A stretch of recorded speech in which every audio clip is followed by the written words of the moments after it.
The truth about crypto. It was never about coins. Bitmine has recently acquired over 2 million Ethereum, making it the biggest corporate holder yet.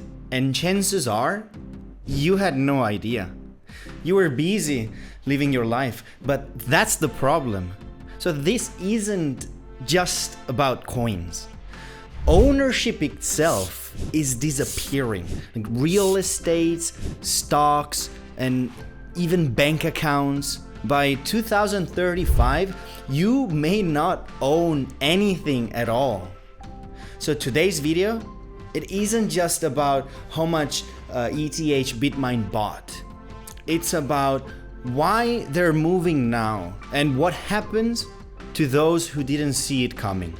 We will break down Ripple and BlackRock's tokenization push, why Worldcoin wants your eyeballs, and what the real power players are designing through crypto.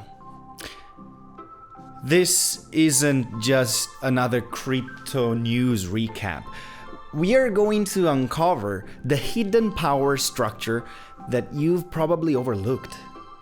By the end, you will realize how quietly and how completely the world has been flipping. So hit that like button right now, because once you watch this to the end, you will start to see who's really moving the pieces. And it all begins with the end of fiat money. So right now, global capital is shifting, quietly but surely. So the real question is, where is all that money going? The answer? It's crypto. And especially Ethereum. But why now? Some people say it's because blockchain technology is improving. Others will point to ETF approvals. But those are the surface level answers. The real reason is this. So fiat money is losing trust. Inflation keeps climbing, and governments are drowning in debt, patching old holes with new ones. The dollar, the yen, the euro, the weaknesses of paper money are finally showing. That's why big corporations are rushing into decentralized crypto, assets that could replace the real money. Here's the key point. They were moving long before they told the public. By the time it hits the news, it's already too late. What you're seeing now might not be new at all. It could be the result of a power shift plan designed years ago. And the first glimpse of that plan surfaced when Bitmine started buying up Ethereum. Bitmine. It started as a Bitcoin mining company. And one day they suddenly shifted gears and went all in on Ethereum.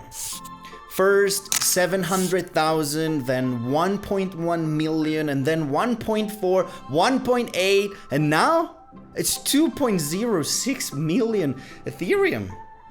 A single company now holds well over 2 million Ethereum. That's a massive chunk of the supply that's still circulating in the market. And that's the scary part. They're not even done. While everyone's saying, surely that's enough, Bitmine still quietly buying more. At this pace, 3 million ETH in just weeks, it isn't possible. And that raises the big question. Why so much? The answer is simple. If you monopolize Ethereum, you monopolize its creation. Because Ethereum runs on proof of stake. The more ETH you own, the more ETH you can generate. In other words, Bitmine isn't just stacking coins. They are buying the entire factory that produces coins. Here's the twist. Other companies are starting to copy them. Some say, we'll just secure 5% of Ethereum's supply. But if 10, 20 companies each grab 5%, that's 100% combined. And you know exactly what that means. Yet people still believe Ethereum is a decentralized asset. And the reality? It's quietly and rapidly becoming a controlled asset in the hands of a few corporations. Which brings us to the next big question. Can we really trust the players moving this way? And one of those players is Worldcoin. Worldcoin. On the surface, it sounded grand. A fair digital currency for everyone on Earth. The next Bitcoin. Equal access for all. But here's the catch. To get those coins, you had to scan your eyes, your iris. And not just scan, that data was stored on central servers. They promised we'll never misuse it. But then why collect it in the first place? If it's about giving money away, just give it away. It's like someone asking for your ID number saying, don't worry, I'll never use it. And here's the creepy part. They went to poor countries and said, scan your iris.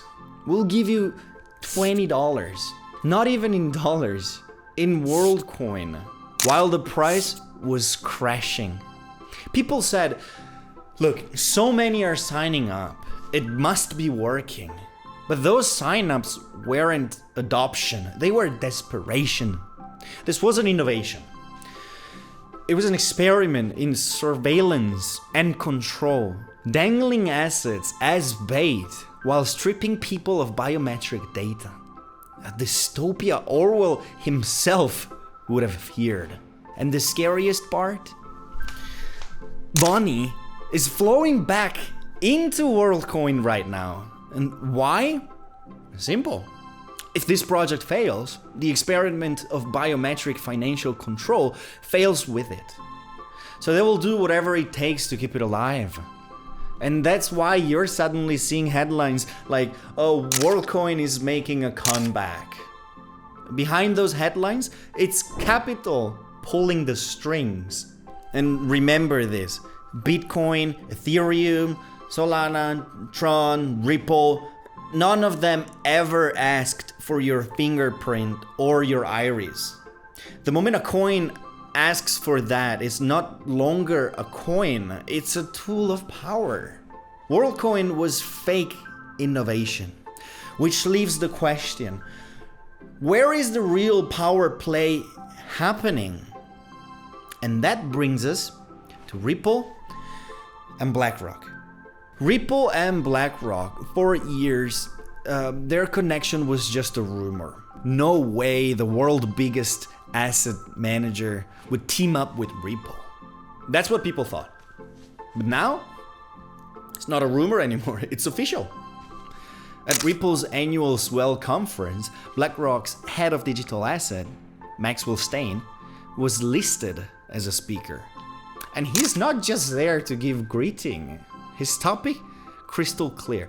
The impact of tokenized asset on capital markets. It doesn't stop there. Inside the ETF industry, whispers are already spreading. An XRP ETF is only a matter of time. And why? Because the SEC is likely to approve a way of altcoin ETFs this year. And guess who will lead the wave? BlackRock. When BlackRock moves, it doesn't just participate, it rewrites the rule of the game. And Ripple too is no longer just a payments company. It's now positioning itself as the backbone of the hyper-tokenization. So what is the hyper-tokenization? It means putting everything of value, like real estate, stocks, bonds, even fine art, onto the blockchain.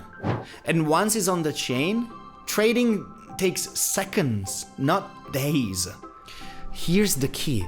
Who owns the platform that hold those tokenized assets? Well, Ripple is one of them, and BlackRock already controls the flow of global capital. So this isn't just a partnership, it is an alliance to redesign the entire operating system of global finance. And let's be real, you're not invited to that meeting. This is the future being formalized, and we're not inside of it. We are watching from the outside. And even now, Ripple is working with financial institutions to tokenize real estate. And BlackRock is turning those tokenized assets into ETFs, creating yet another layer of power. All of this, it's already underway. And most people have no idea. In fact, even when they're told, they don't want to know because it feels too complicated, too distant, too overwhelming. So what happens? The public keeps cheering when prices rise and panicking when they fall. But let's be clear, real money isn't made there. Real money is made by the people who move before the moves happen. By the time you hear Bitmine just bought 2 million ETH or Ripple partnered with BlackRock, it's already over. Because those moves were planned months and sometimes years in advance. Meanwhile, we retail investors are still playing catch up. But the architects, the ones who designed this flow, are already mapping out the next stage. So what might the next stage look like? Government issued CBDCs? Mandatory blockchain settlement for all assets?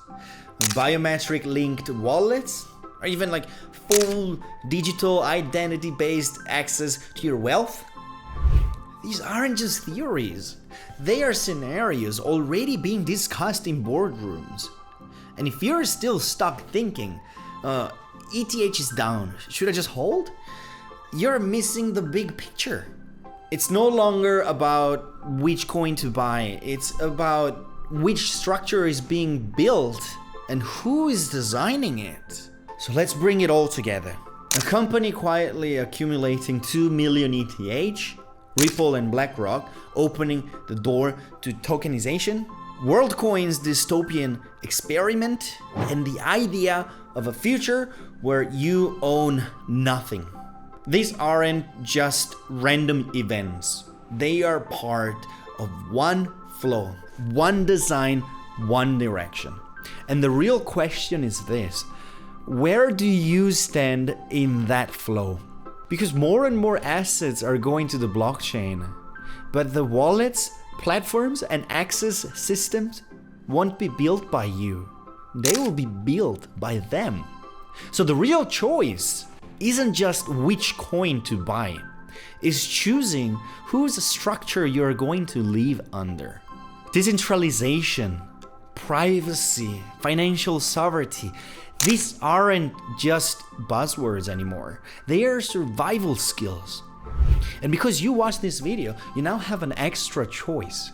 Get dragged along blindly or move with awareness. That's why I made this video. If it helped you see the bigger picture, hit like, drop your thoughts in the comments, and subscribe so you don't want to miss what's next. From now on, we are going to dig deeper into these stories, more often and with more detail. Now I'll see you in the next one.